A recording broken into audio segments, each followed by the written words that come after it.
হোটেলে ফ্রেশ হয়ে আমরা বেরিয়ে পড়লাম শিলংয়ের চারিদিকটা একটু ঘুরে দেখতে। মেঘের রাজ্যে বিকেলের ঠান্ডা হাওয়াটা একদম রিফ্রেশিং ছিল। আমাদের প্রথম স্টপ ছিল শিলং পিক, কিন্তু সেখানে গিয়েই পড়লাম বিপাকে। ঠান্ডাটা ঠিক যতটা আশা করেছিলাম তার থেকে অনেক বেশি, আর সাথে এমন ঝোড়ো হাওয়া দিচ্ছিল আমাদের সবারই শরীর একটু খারাপ করতে শুরু করলো। তাই আর ঝুঁকি নিলাম না, গাড়ি থেকে একটু নেমেই আশপাশটা ঘুরে চলে গেলাম লাইটলুমে। লাইটলুমের এবার অন্য সাইডের দিকে গেছিলাম। লাইটলুম মানেই আমরা সবাই জানি দারুণ ক্যানিয়ন ভিউ, কিন্তু আজকের মনে হয় কপালটাই খারাপ। চারিদিকে এমন কুয়াশায় ঢাকা ছিল যে ভিউ একদমই পরিষ্কার ছিল না। তারপরে ওখান থেকে বেরিয়ে এক বিভৎস জ্যাম কাটিয়ে চলে আসলাম পুলিশ বাজারে। পুলিশ বাজারের এই মার্কেটটা বেশ সুন্দর আর বেশ বড়।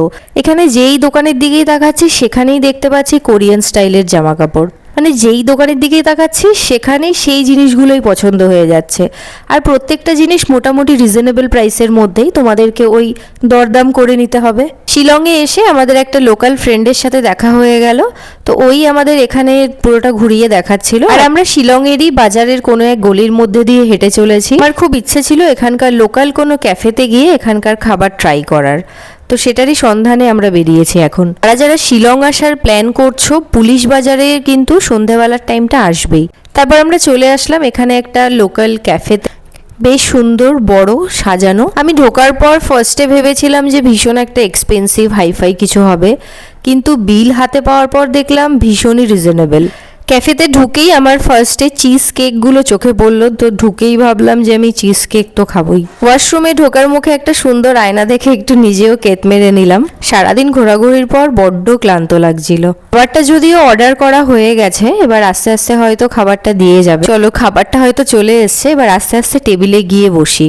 তো নিয়েছিলাম একটা ভার্জিন মোহিতো, আর সাথে কোরিয়ান ফ্রাইড চিকেন, আর এই যে এখানকার ক্যাফে স্পেশাল প্যাড থাই নুডলস। এটা যদিও আমি এর আগে কখনো খাইনি, এখানে এসে ফার্স্ট টাইম খাওয়া।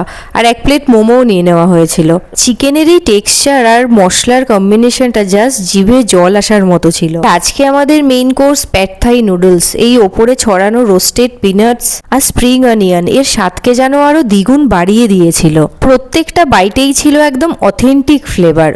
আর তার সাথে ডেজার্ট হিসেবে ছিল ব্লুবেরি চিজ কেক, একদম ক্রিমি, মুখে দিলেই একদম মিলিয়ে যাচ্ছিল। আরে ঠান্ডা এই গরম গরম প্যাড থাই আর মিষ্টির কম্বিনেশনটা জাস্ট অসাধারণ ছিল। খাবার দাবার শেষ করে শিলংয়ের লোকাল মার্কেট ঘুরে একটু কেনাকাটা করলাম। শিলংয়ের লোকাল জিনিসপত্র ঠিক না কিনলে জমে না।